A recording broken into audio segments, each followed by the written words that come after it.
Hello and welcome to Searching for Service, brought to you by Rotary District 5950. I'm your host, Kelly Kirk. We are her co-hosts, Joe Kirk and Chad Larson. I was like, where are you going with this? Before we share who our guest is for today's episode, Joe's going to remind us of our show's purpose. Yeah, here at Searching for Service, we are committed to highlighting and uniting servants through stories of service. And what we mean by that is we have great people on. They tell a lot of great stories, a lot of great opportunities to serve, get excited, and we don't really care how you serve as long as you serve. Mm-hmm. Obviously, we think Rotary is the best vehicle for that, but, get out there and serve. Yeah. And so speaking of servants of service, we had Natasha Grad on, and she is the president of Rotaract Club for Dakota County Technical College, right? Yep. Yeah, she was great. Super really inspiring. Good about mental health and her journey. Yeah. So stay tuned. Yep. You guys will enjoy it. I'm Kelly Kirk. I'm Joe Kirk. And I'm Chad Larson. We'll be back.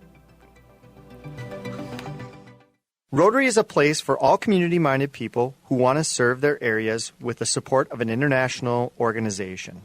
Join Rotary to find service. Join Rotary to find inclusion. Join Rotary to find leadership. Join Rotary to find fun. Join Rotary to find friendship. Join Rotary to find a better version of the world. Find a Rotary Club near you at Rotary.org and click on Club Finder. There is a club out there for everyone. Find your fit with Rotary. Rotary.org.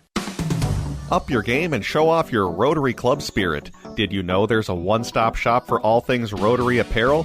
Russell Hampton Company is the world's largest provider of licensed Rotary branded merchandise. From apparel like hats, jackets, and shirts to banners, tents, and awards, they have it all. And most things are customizable. And they can handle orders of all sizes. Russell Hampton Company also has deep connections to Rotary. In 1920, the company founder was part of Rotary Club No. 1 in downtown Chicago. Russell Hampton Company models their business on the Rotary four-way test and gives back 10% of all purchases to Rotary, supporting its global work. So the next time you and your club are out on a service project, arrive with the right swag from Russell Hampton Company to promote your club and Rotary. Even non-Rotarians will want some of your cool hats, shirts, and jackets. Learn more at bestclubsupplies.com. That's bestclubsupplies.com.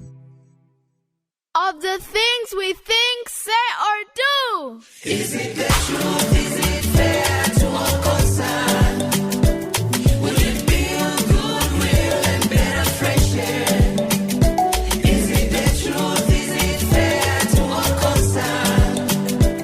Will it be beneficial to all concerned? Join Rotary to serve your community and the world with honesty, fairness, and goodwill. Our four-way test guides our actions every day. Is it the truth? Is it fair to all concerned? Will it build goodwill and better friendships? Will it be beneficial to all concerned? These values underpin our commitment to making a positive impact on the world. Learn more about your local Rotary Club and stop searching and start serving. And the song you're hearing now was performed by Rotary Club of Dar es Salaam, Oyster Bay.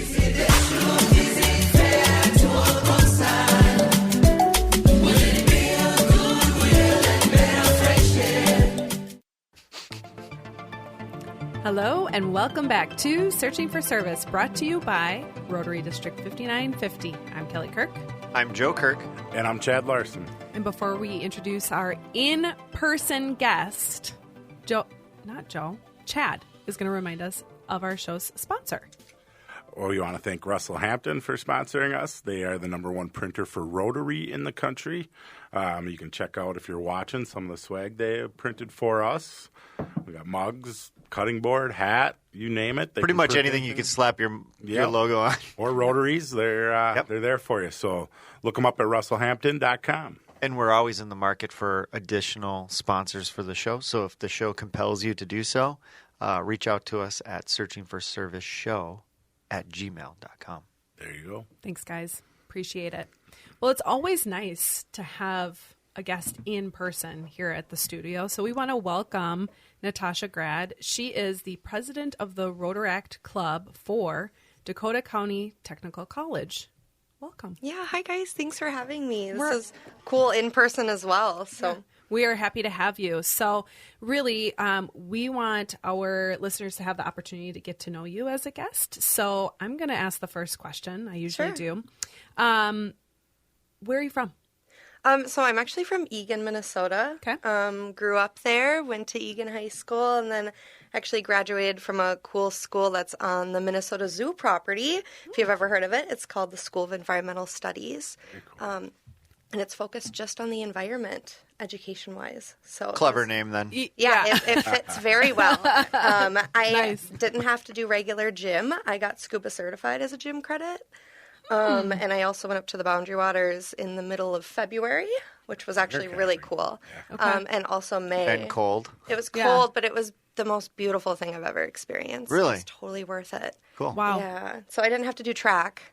Okay. I went on cool adventures instead for my gym credits. That's really cool. Yeah. That's fascinating and something I've never heard of that before. So. Oh. They didn't have that in Wisconsin. Oh no, I don't believe so. Or maybe they did, and I just was. You didn't not have privy like to the it, couple so. dozen people that just showed up at graduation. You're like, I've never seen you before. Because did you graduate technically from So Eagan? yeah, so Eagan was my home high school, Yeah. but I didn't walk at Eagan. Yeah. I just didn't really feel connected at the Well, time right. to that school, and so I walked with SES, it's called, or SESers. And it's really cool because we actually have our graduation at the Minnesota Zoo, and we walk across the stage barefoot. Very cool. So I graduated barefoot, connected to Nice. the earth, and it was a really nice experience. I think there was only like 168 kids. Only? Yeah. I think there's a lot of people listening to this that would go, like, I graduated with graduated- 17 Yeah, no, people I in my know. class. My graduating class. Yeah, my graduating class wasn't much bigger than that. It so was I it was a get it. school that only juniors and seniors were at, and it was 200 kids per year, so they could only hold 400 max. It was Cool. kind of intense to get into, but But a lot smaller worth than it. Eagan. Cool. Yeah, oh yeah. I think Eagan graduated with like over 500 students. So what drove you to do that school alternative versus just going through the regular high school? regular.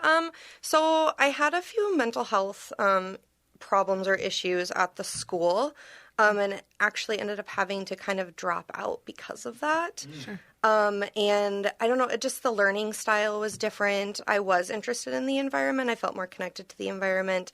They went outside. I wasn't stuck inside of a building for 8 hours. Yeah. And I was just really passionate. And actually, I ended up gaining a passion for glacier ice.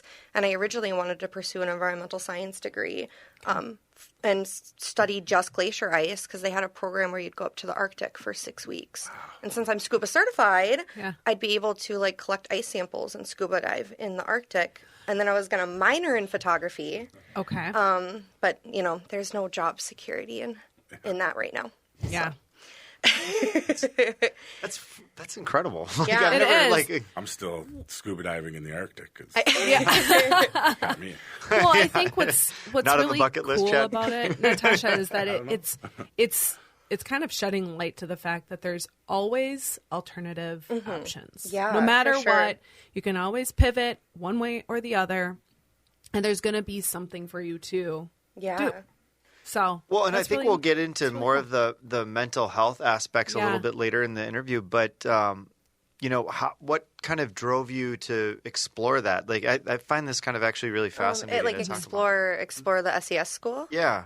Yeah, so just the way they did everything. So instead of like having 50-minute period classes, they're like 3 hours. And you're in a room with 100 students, and it was more like college. So we didn't have to like raise our hand to go to the bathroom. It was more of a lecture based, and it was more on philosophical types of education. Like my whole senior year was based on the question, "How then shall we live?" And that was my final. You know, I ended up having to write a toxicology report that was like 44 pages long on DDT and infertility. I had to do like a project where it would last longer than me, and kind of like an end of the year project, which I did reverse graffiti, which is really cool if you've ever heard about it. No. I think Tell I us have, more. but yeah, Yeah, yeah. so- Let's just pivot into that. Sure. So reverse graffiti is really cool, and sometimes it actually looks like actual graffiti, and so cities will paint over it, which is kind of ironic. But what happens is they take a stencil and they power wash inside the stencil, and then remove it from the wall or the sidewalk or whatever, and it leaves an image because they cleaned off the dirt, the grime that was collected over the years. Okay. So not only does it show how dirty the world is from us, but it also it's a way to do artwork and kind of do something that's not as invasive with paint. They also do it with like a mixture of sometimes you'll see like murals done where it'll be greenery and it almost looks like a plant is growing on a wall. They'll use that as well as like a paste to the wall and create an image that way. So yeah, that was what that project was on. And then we had to write an ethics paper that we wrote when we first got there, and then write a reflection on that ethics paper and see how our ethics changed environmentally. Yeah, it was really impactful. I love the thinking behind it. It requires you to challenge your own beliefs and the way that you the way that you perceive the world, and that there's more than one option. And we covered challenging topics that you wouldn't see in a normal high school. I mean, I had to study different religions when we had conversations about different religions and how that environmentally impacts everybody. We talked about, the overpopulation of the world and, what should we do about that? What is ethically correct in order to do population control, and looked at all the history of that. And, that's fascinating. Yeah, so you have these, 17, 18-year-olds discussing these really intense, high topic questions, and I just feel like it really propelled me to kind of think larger than just my little community, and really pushed me to be a little bit farther and say, hey, I can do this. Like, what's stopping me? Yeah. That's cool. I am a little mind blown right now, to be honest with you. So it's sorry, kind of a little different direction. No, it's okay. This is the cool thing about the show. We go wherever we want. Right? Yeah. It's challenging my thought process, and since I'm pretty far removed from the high school scene, but you still have the narrative that's in place on this and then this and then this. Yeah, and what then you're this. supposed to do, right? Right. Yeah. Right. Exactly. Yeah. Well, while everyone was learning, American history and stuff, I was learning how to survive in the winter. I was learning how to build fires, build shelter, how to identify plants. So when the zombie apocalypse comes, we're calling Give me a call. We need to connect with you. Yeah. We're going to go scuba diving with become your best friend. Yes. We will live underwater. It's fine. Yeah. I know when we talked off air, so you also have, for most of your life, participated in pageants, right? Yeah, I have. I've been doing pageants for over 15 years. Cool. Which is really cool. And I'm not the stereotypical pageant person, as I have a huge tomboy side to me, which is why I was put into pageantry. In my own personal life, I drive a really cool sports car. Nice. It's a Nissan 350Z convertible, 6-speed. Okay. I've got a couple motorcycles. Just kind of like those stereotypical things you would not imagine. One's not enough for you? No. Yeah. I have a CBR sports bike, but then I also have a Honda Grom, which is kind of more like a little pit bike. Okay. It's just kind of fun to... For our listeners who Yeah. are not actually here in studio to physically see Natasha, when she walked in, my first thing that I noticed were her shoes, which are high heels, and they're sparkly. So when you're hearing all of this, it's it challenges. And again. they're pink. And I drove here. I just want everyone to know, I drove stick here in these shoes. So it is possible. That's awesome. It's awesome. Okay, but so back to the pageant. Yeah. So, pageantry. I was a child growing up. I was a huge tomboy. And my grandmother, bless her heart, was like, Natasha, you need to start acting more ladylike. You're getting older. I'm going into middle school. You need to start, acting like a lady. You're going to be a young woman soon. We need to start working on your manners. And so my grandmother signed me up for the local Miss Egan pageant. Nice. Was the first time I was wearing heels, first time in really a dress. I tripped going up the stairs onto the stage. Gosh. It was the worst thing I could think of. I was really shy. I never really interacted with other women in my life because it just made me uncomfortable for some reason. I guess maybe I wasn't into the same things they were. I tended to hang out with more men, more boys. And and so I did the whole program. Which actually was really funny, and I didn't realize until I started doing Rotaract and Rotary events that the Egan Rotary was actually part of a sponsor for Miss Egan back when I originally did the pageant. Interesting. Yeah, crazy how life does that. Yeah. coming full circle at you. Yeah, so I ended up winning the queen title for my age division. Don't know how that happened. And then all of a sudden, my next year was a whirlwind of going to multiple different events around the Twin Cities metro. Parades, coronations, volunteer events. I got to meet so many people. It forced me to, go up to a strange group of women, young girls, and introduce myself and start a conversation. So it really forced me to get out of my shell and start to be a little bit more, not shy, and maybe a little bit more ladylike. Yeah, and it was a great experience. I kind of have a funny story with that. So I don't know why. They gave us all white dresses, evening gowns. And I love food. And so there would always be food. I'm like, I know where this is going. There would always be food at these coronation events. And like the worst type of food. I'm talking like little spaghetti. And And I'm like...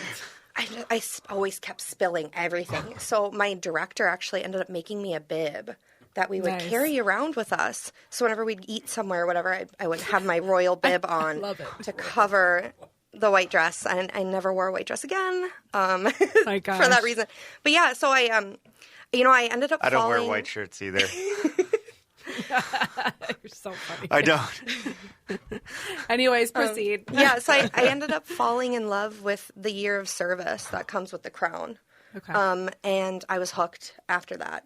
I tortured myself and put myself through the pageant portion in order to get that year of service. And throughout the years, I kept doing it. I ended up being Miss Egan my senior year of high school, which was a really cool experience.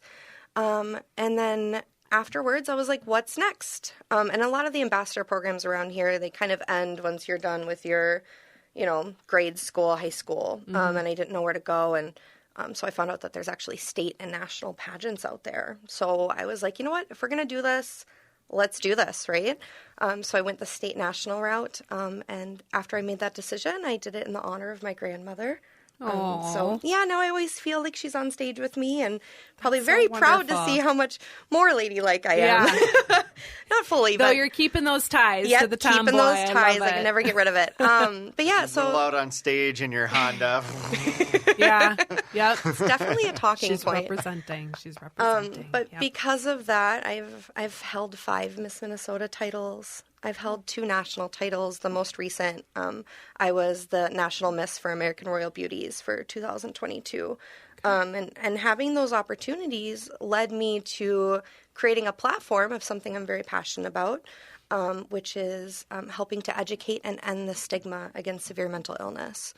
So that's been a very big passion of mine, and that's something that I have dedicated my life to for the past 15 years. And it's something I'm going to be continuing now throughout my life. And it was really cool having that national title because, you're able to do this at a national level. You're able to talk to people nationally, really gain awareness on an issue like that. Okay. So I'm going to just unpack some of this stuff here. First, I want to ask the question, where is this passion deriving from? Yeah. So the passion for my platform has to do with kind of a personal story to mine.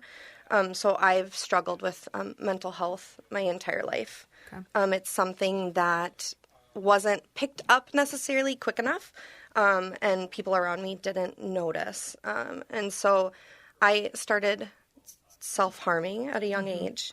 And after I had my first friend die by suicide my freshman year of high school, beginning of my freshman year, that's when I started to take a turn of really great depression. It was also around the time my grandmother passed away, who I was really close to. And, through that time, I was self-harming and nobody noticed. Nobody noticed the signs. And so when at school, they brought us into a room and was like, hey, if you are feeling this way, come talk to a counselor. And so I did. And the counselor didn't take my message as serious as it should have been, and had informed my parents that it was just for attention, which led me to having my own first attempt my sophomore year of high school. Okay. And that led me into, being hospitalized for a little bit, trying to come back into school. and just wasn't able to do it with all the social. I was bullied my entire life. And so being around those people and kind of in that same environment where I associated all these negative emotions just made it really difficult to cope. So I ended up having to drop out of high school, which was really detrimental to me because education is a huge thing for me. And with, my mental illness declining, I was going from an A student to failing all of my classes. So there were signs and symptoms out there, but, at the time, it wasn't really talked about. No. People didn't really know. I'm a little bit older. I graduated high school in 2013. So, this is happening 2009, 2010. My parents grew up in an era where mental health wasn't really talked about. It was kind of brushed under the table. We deal with our issues ourselves, and we don't talk about it. And so, after my first attempt, it kind of spooked my parents a bit. All of a sudden, it resonated a little bit more. Like, where did this come from? Woke them up. Yeah, and so then it led to a really long recovery where I was originally diagnosed with depression and anxiety and was told that I'll grow out of it. So that gave me hope, like, hey, I'm going to become an adult. Everything's going to be fine. I'm going to be normal. It's fine. But at the time, I'm wondering, okay, like, why am I having these thoughts? Why am I wanting to hurt myself? Why... why do I hear things? Why do I have auditory hallucinations? Like, what is going on? It can't just be depression and anxiety. Yeah. And so then I had my second attempt, my junior year of high school, and ended up for a little bit leaving SES and going to a special school for therapy. Or it was therapy for most of the day and then school. Well, that kind of came to bite me in the butt later because I was going to an environmental school and they did not know how to teach that. So I ended up having to do night school my senior year of high school. And thankfully I was able to graduate on time. Took a lot of work from my end, but I was determined and I did it. And then I had my third attempt when I was about 20. And that's when I finally got put into the adult system, right? Because during this time, my mom's even asking the doctors, like, what can we do for her to stop, like, cutting herself? What can we do for her to stop harming herself? And they just look at me and say, well, just don't cut. What are you going to, like, there's nothing you can do with that. And so I finally got into an adult program where they looked at me and said, you don't have depression. And I was like, what are you talking about? Obviously, I have depression. Like, I've attempted suicide. What are you talking about? And I was then properly diagnosed with what I have now and was informed that I have what's called borderline personality disorder. And I also have bipolar disorder, CPTSD, and anxiety. And then they threw in seasonal depression because, we live in Minnesota. So, and when I got just to feel welcome with everybody else, right? It's everyone else here has it. It was just kind of thrown in at the end, just a little kick. So it was kind of like, what is this? I've heard of bipolar, but I had a stigma against it, right? Oh my gosh, those people are scary. They're violent. Nobody wants to be with those people. And what is this borderline personality disorder? What is BPD? So I did my own research, right? Bad mistake. Should have never done that. And I just saw all this negative stuff online, this very big stigma around people, especially with borderline. And borderline ended up being kind of like the main mental illness that shows itself more in my life. I got diagnosed with bipolar because I experience intense mania and depressive episodes. And so I was like, okay, well, the things that people are saying is, you can't love somebody with BPD. They're very draining. They're just going to destroy your life and kick you to the curb. And the things I was reading, it was like making me feel like I'm unlovable or I'm not going to be able to accomplish anything in my life. And I looked at my life and said, well, that's not possible. Like, look at everything I've been doing so far, and so I wanted to change the stigma, right? I wanted to educate people. And before this, my platform was just strictly about mental health, like raising awareness. I've lost multiple friends to suicide.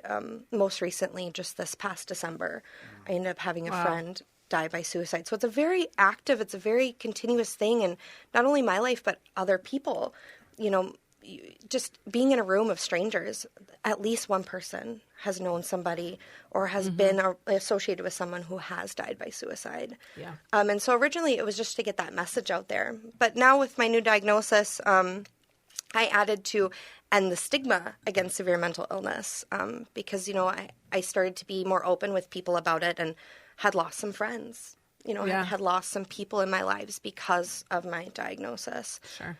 And it led into a lot of therapy. I tried to do certain routes, certain medication. It's very difficult to figure out what medication works. And the balance, I'm yes, sure, can be and very challenging. I'm still even struggling with medication and trying to be on it for a long enough time for it to actually make effect. And it's called med management. And so it's just been kind of a crazy journey. But now, even though I still struggle, right? I still sometimes have those thoughts. I still sometimes do harm myself. Not that I want to, but, sometimes you slip up. It's kind of like an addiction, It happens. I just have to be gentle with myself, and I make sure I have the resources around me. I'm in therapy twice a week.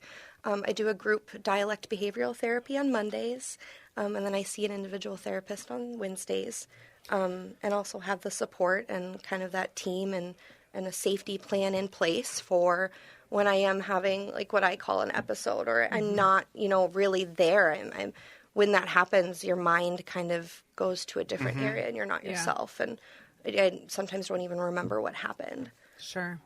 So, something I want to hit on is when you were telling your story here, something that you said that really stuck with me was when you were able to almost like watch yourself and then go, "Oh, that's not the," and you kind of contextualized it with a lot of the stigma that you saw, doing your own research, and you were like, "Well, that's not my life. That's not how did you get there?" Because I could see it so easily being like, see, this is why I'm feeling all of this. Of course, I can't do anything. But like, what got you to where you could look at your situation from an objective standpoint instead of being so locked into it? Because that's got to be something that is difficult to do. It is, and it's still something I struggle with every day. And I'm not quite sure where it came from. I think it was more, I looked at myself, and I'm a very kind person. I'm a very giving person. I love others first before myself. My mom raised me to be very kind. Growing up, my mom was disabled. And so I was already introduced to that world, and, be nice to people. You don't know what they're going through. You don't know what their life is like. And so I was always wanting to help other people. I was always, volunteerism was a very big thing for me. And after joining pageants and seeing like the difference I can make in my community, even as like a 12, 13-year-old girl, it was just something that I kind of held on to and grasped and said, hey, like, I'm extremely kind to people. I'm very nice, and I love people, and I do all this volunteer work. I do make the world a better place somehow, so I can't be all bad. Interesting.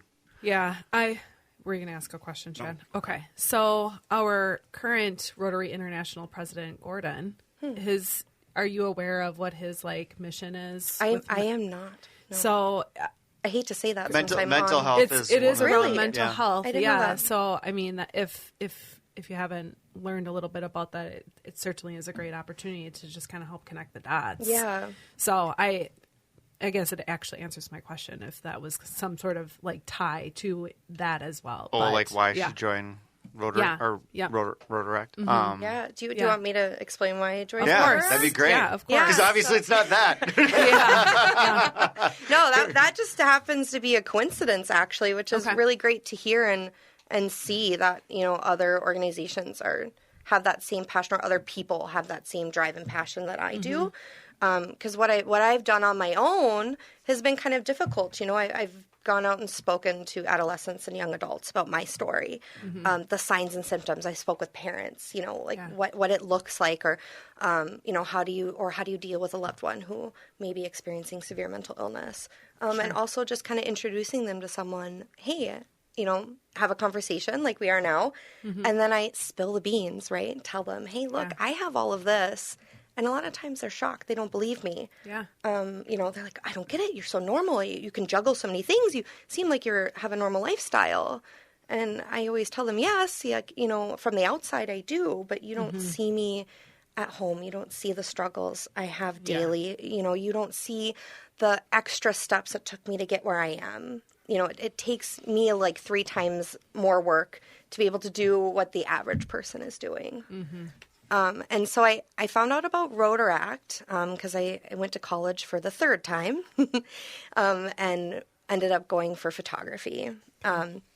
And I chose the best time because it was right before COVID happened. Yeah. And so, second semester, I'm going full-time. Never thought I'd be able to do school full-time because I, at the time, was never able to hold a full-time job. So full-time school was kind of challenging for me. And then lockdown happened, and I'm supposed to be taking pictures of people and, doing that. So the program got, paused for momentarily, and I ended up working on a minor in entrepreneurial business, and it led me down a path of digital marketing, which is really cool. And now, I completed my associate's degree, which I never thought I'd be able to actually get a degree anyway. And now I have an associate's in photography and a minor in entrepreneurial business. And this spring, I am about to graduate with another associate's in digital marketing. Very nice. And so my last year of college, with COVID happening and things slowly starting to open up, this past year has kind of been really the first year that we've been fully open, right? Things have kind of gone back to normal. We still have like online programs. Like my digital marketing program is strictly just online. But I wanted to get active in school. So I do way too many things now. I'm the campus liaison for the Student Senate. You keep yourself busy. There I do. Well, I have a saying, I'm too busy to be sad. But yeah, so I do that. One of my friends, really good friends, Alexis, that I met through school, introduced me to Brett, my advisor, and said, hey, look at Rotary. Like, they volunteer, they do a lot. And she knew about my background with pageants. And at the time, I had just passed my national title, and I was like, I kind of need a break from pageants. I need a break, kind of figure out what my next steps are, where I want to go, and got introduced to Rotaract, and it was kind of that outlet for me to still have that volunteer outlet without having to have a title and that pressure of an added thing while I'm trying to just finish my education. So I was introduced to that, ended up learning kind of about what the club at the school does, and I'm the kind of person that if I'm going to do something, I'm going to fully do it. So I was like, you know what? Let's just go for it. Let's run for the president position. Nice. And I ended up getting. You sound like a lot of Rotarians. And I've done that with a lot of other things. Other things on campus. I'm part of the Alumni Foundation board now. I'll be staying on that after I graduate. I'm the president for the Minnesota State Chapter for Business Professionals of America.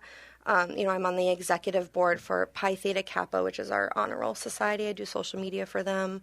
Also help do some social media at the school. So very, very, very involved. I've always lived a very busy schedule. And so now that pageants weren't a thing, I wasn't having, 10 appearances a week anymore. I needed to fill my free time with something else. And I ended up really getting to know Brett and getting to know kind of his passions, and told him about my platform, and he was super supportive, and I just hit the ground running. And I think this is the most active our club has actually been at the school. We do a minimum of 1 volunteer event a month. Okay. I mean, even just this past week, Monday I went to the press release of Rotary International being here. Super cool. Yes. Got to experience that. Tuesday night, we did a Feed My Starving Children at a mobile pack, which was super cool. It was at a church in Lakeville. And then Wednesday morning, we went to, with Rosemount Rotary, they held kind of an informational session about fentanyl and the experiences that our state is having with it. So, and then now I have this today. So my whole week has been full of just Rotary events. If that kind of gives you a taste of how active we've been as a club. Yeah. But that's how I got involved in Rotaract. And now, I really enjoy it, and I see it's something that after I graduate, I want to pursue, and I want to get into a Rotary. And once again, I'm going to run for president. So Edina Morningside is always taking new members. Okay. In case you were wondering. But there are many wonderful clubs. Yes, there are. Yes, and perhaps you choose it based as long off as it's a in District specific 5950. Yeah. Yeah. So, I have a couple of questions. Sure. And I'm taking a peek at the time too, so I'm going to be We're cognizant good. of that. Yeah. But first, with pageantry, Yeah. there has, like, my grandmother took me to a lot of pageants in the small town of La Crosse, Wisconsin. Okay. So I'm familiar with what that process looks like, but there, you're being based off of physical appearances and stuff. Yeah. For the most part. And then there's other components of it too. There truly are, but there has got to be so much mental health around that, and just challenges that that most of the gals encounter. Yeah. So let's talk about that a little bit. Some of the stuff that you've encountered, other individuals who have been a part of the pageants that you've made friends with that have encountered some of these issues as well. Yeah. So, great question. Thanks for bringing that up. The stigma, once again, stigma Oh, yeah. about pageantry. So yes, we are, judged. It's a very intimate thing. You're taking yourself, your personality, your life, your mission, and you're laying it out on a table or laying it on Yeah. a stage and saying, hey, judge me, right? It's Yeah. very scary. Not the average person can do that. Right. And that's kind of something I've leaned into, especially with the struggles I've had, just self-identity with myself and body issues and kind of, not thinking I'm pretty enough or not thinking I'm good enough and stuff like that. It was kind of something I leaned into, which was kind of like a physical proof to me, like, hey, obviously I'm beautiful. I have a crown, obviously other Yeah. people find me interesting. Other people like me. So it was Yeah. kind of that confidence builder, that kind of outward look showed me like, hey, look, like the thoughts that you're having aren't correct about yourself.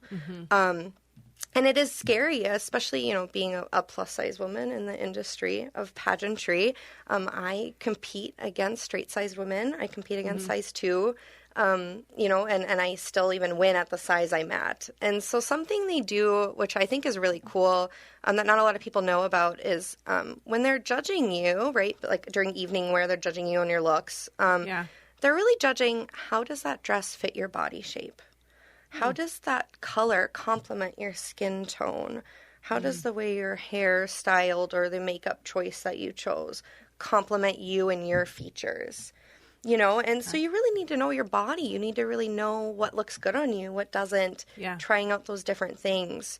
And so they're really judging you individually based on you, who you are. And then at the end, they just add up all the numbers. Okay.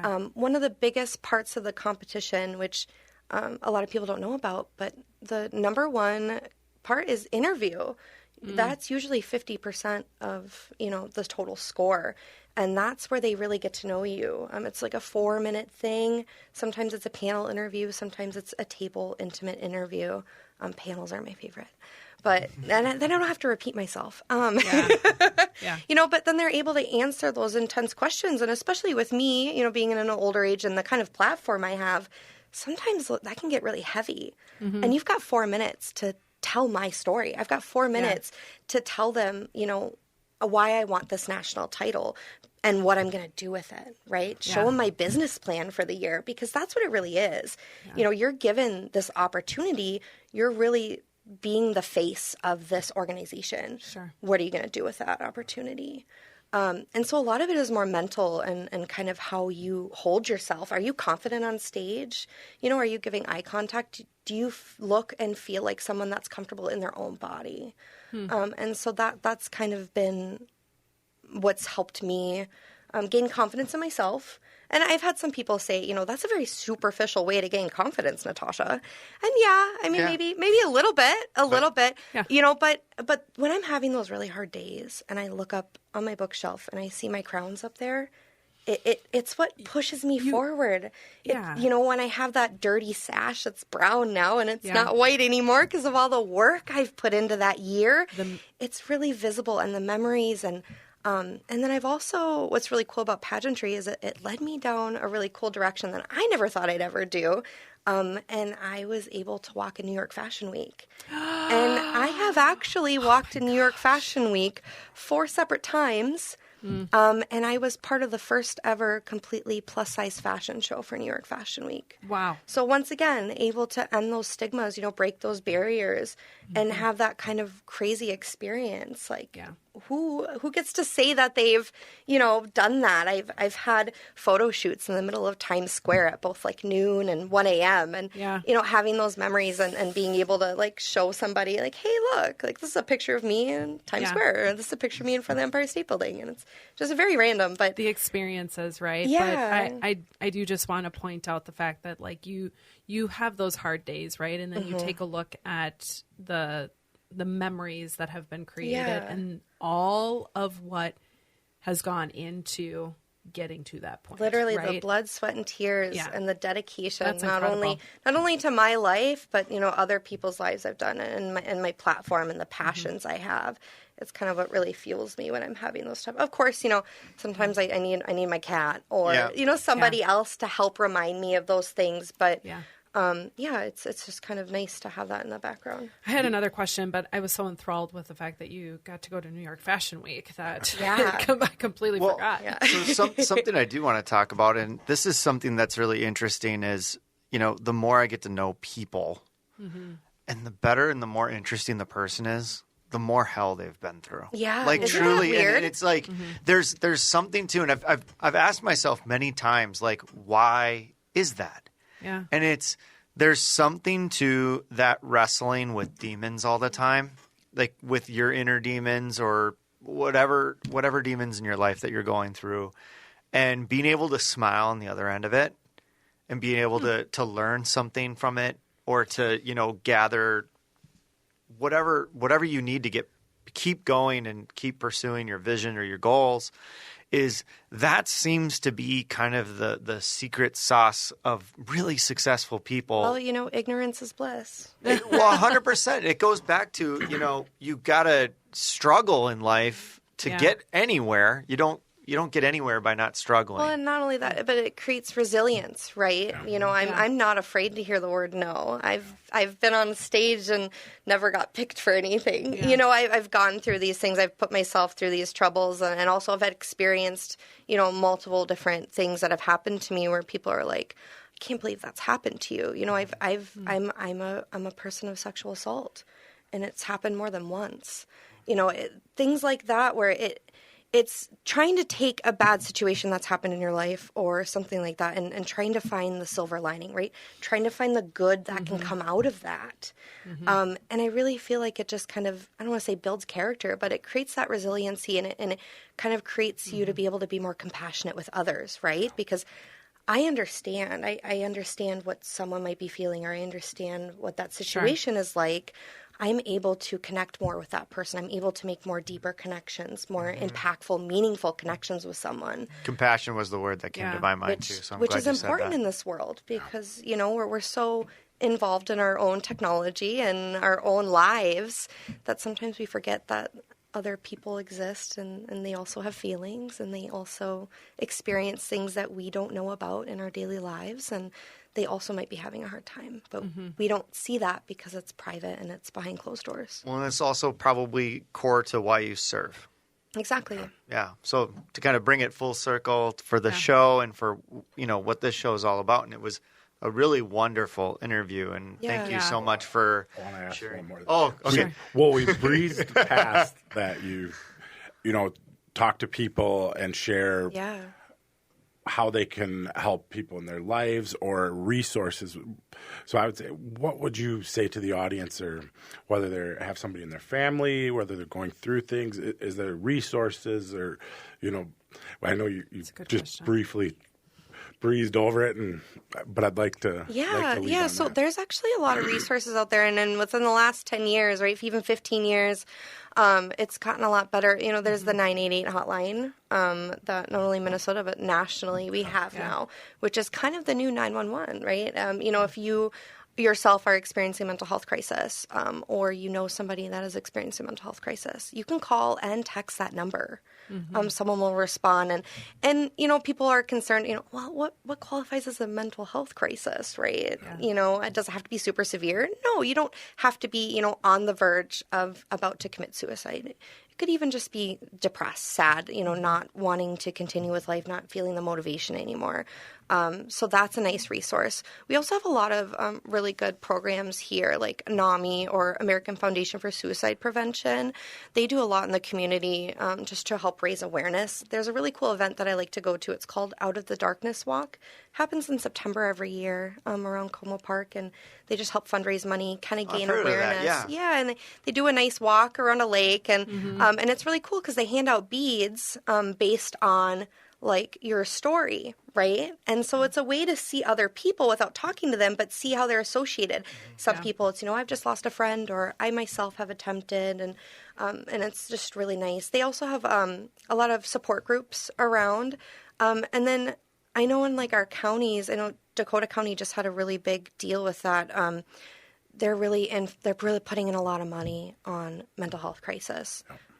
Dakota County specifically, I just know more about it because that's where I live. They have a mental health crisis team where you can call someone and they can come out to your house. No questions asked, no fee or anything, and have that immediate help. They also can do it over the phone, and I've taken advantage of that. I've had someone come to my house before. I've called somebody on the phone and worked through a problem, and they've been that person that's kind of helped me get back to zero, right, on whatever extreme I'm at. And it's kind of nice to have a professional come in, and as much as I appreciate the police and everything, sometimes they're not properly trained or they don't know how to handle that situation. Yeah. Another thing you can individually do is they have some trainings, right? One of the trainings I went through is called Mental Health First Aid. It's an Australian thing that they're trying to bring to America, so it's very vastly new. And I've been certified for a year. It lasts for 3 years. But it kind of goes talking about, like, what are the signs of seeing someone who's having a mental health crisis? What do you do, right? Kind of informing people that don't be afraid to ask somebody, look at them in the face and say, are you thinking of killing yourself? Because there's a very big stigma against that, saying that if you mention suicide to somebody or you ask them those questions, they're more likely to die by suicide, which is not true. A lot of times they're actually very thankful that you asked them that question, and they'll break down crying, and finally someone notices, right? Finally someone sees the pain I'm experiencing. So I just recommend doing that, and, just check in, look for those signs. Is someone giving away their things that you're kind of like, this is very personal to you. Why are you all of a sudden not caring? Or they're not caring about school, or they're kind of, they lost their job and they're not really, caring about those things in their life. So you just need to pay attention to the really little details and have those intense conversations. Don't be afraid to say the word suicide.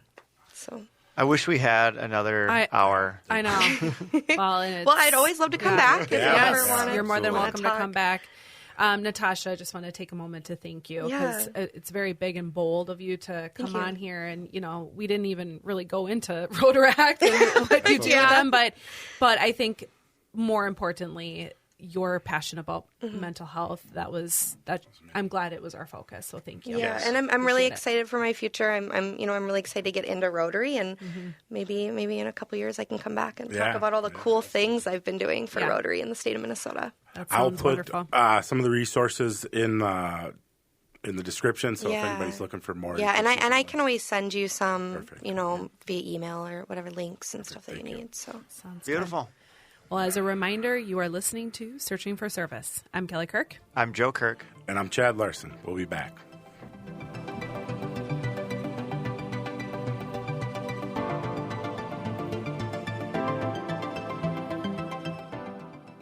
For decades, eradicating polio worldwide has been Rotary's cornerstone cause. We are incredibly close to ridding the globe of this virus, but we need everyone's help to get us to the goal. World Polio Day is October 24th. Please consider making a new donation to Polio Plus or increasing your already generous giving. Go to endpolio.org to be a part of this historical eradication of polio. You will help get vaccinations to the most remote parts of our world and help fulfill a promise we made to end polio now. 2 drops and it stops. Show off your Rotary Club spirit with Russell Hampton Company. They're the world's largest provider of licensed Rotary items. They make everything like hats, jackets, shirts, banners, and more. Russell Hampton Company is a 4th-generation family-owned and operated business founded in 1920 by a member of the first-ever Rotary Club in Chicago, Club Number 1. When you call Russell Hampton Company, you get more than just a company. You get a fellow Rotarian-owned business who's there to help. No matter if you're ordering for your entire club or just yourself, no order is too big or too small. Not sure what your club needs? Their team members can help and customize just about anything. They live by the Rotary 4-way test. They also give 10% of all purchases back to Rotary to support Rotary's global work. So remember, Russell Hampton Company is your one-stop shop for all things Rotary. Learn more at bestclubsupplies.com. That's bestclubsupplies.com. Russell Hampton Company, Rotarians serving Rotarians.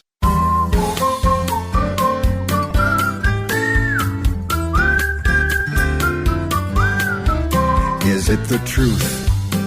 Is it fair to all concerned? Will it build good? Will it better friendships?